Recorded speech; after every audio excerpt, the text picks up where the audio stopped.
बाबा साहब का मिशन अधूरा। बाबा साहब, यहाँ कोई हमें भाषण देने की जरूरत नहीं है।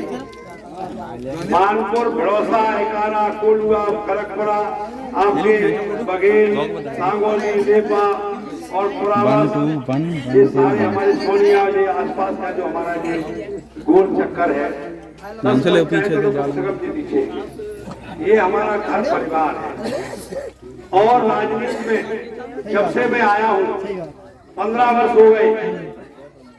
इससे पहले बहुत कम नेताओं का ध्यान हमारे इस क्षेत्र में था, लेकिन जब से हमने अपनी मेहनत करके जगह बनाई है राजनीति में, तो हर नेता का ध्यान आपकी तरफ आया है। सबको पता है कि ये रविंद्र सिंह भड़ौसा का गढ़ है, सबको पता है। और जब वोटों की गिनती होती है, मैं 14 चुनाव लड़ा हूं, ये 3 चुनाव लड़े इससे पहले, तो वोटों की गिनती जब बड़े गांव से नीचे उतरती है तो अच्छे अच्छे लोगों के पैर कपते, उनको पता है कि रविंद्र सिंह भड़ौसा अपने गढ़ में जा रहा है, अब वो पीछे न कर जाए। तो हमारा आपका पारिवारिक नाता है, और जितना हमें आप शक्ति दोगे उतना ही आपको सम्मान मिलेगा, क्योंकि हम आपकी आवाज है, हम आपकी शक्ति है, हम आपकी ताकत है।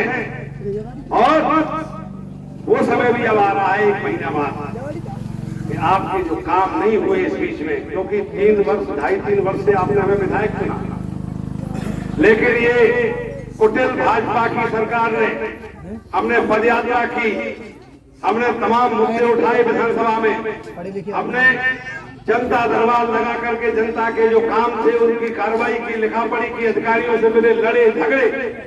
इसके बाद यही भारतीय जनता पार्टी के जो केंद्रीय मंत्री चुनाव लड़ने आए हैं, ये कलेक्टर को टेलीफोन करके ये कहते थे कांग्रेस के विधायक का काम नहीं होना चाहिए। तो अब हिसाब बराबर करने की बारी आई है। इनको भी पता चलना चाहिए कि काम रोकने से जनता कितनी नाराज होती है। और अब नारियल फोड़ रहे हैं, नारियल फोड़ रहे हो। मेरे पत्रों पे ये लिखा जाता था, हम अगर सड़क की बात करते, नाले की बात करते, गांव में स्कूल की बात करते, गांव में पंचायत भवन की बात करते, और अगर हम हॉस्पिटल की बात करते, तो हमारे पत्रों पे ये लिखा जाता था कि बजट के अभाव में ये पत्र वापस किए जाते हैं। तो कांग्रेस के विधायक के लिए बजट नहीं है, तो फिर नारियल किस बात का फोड़ा जा रहा है? इसका मतलब छोटी घोषणा है, छोटी घोषणा है। लेकिन साथियों, आपको मैं बता दूं, पहला चुनाव जब 2008 में मानवर काशीराम साहब के मिशन से मैंने लड़ा, वो चुनाव भी आपने जिताया था मुझे 256 वोट से बेईमानी पूर्वक हराया था।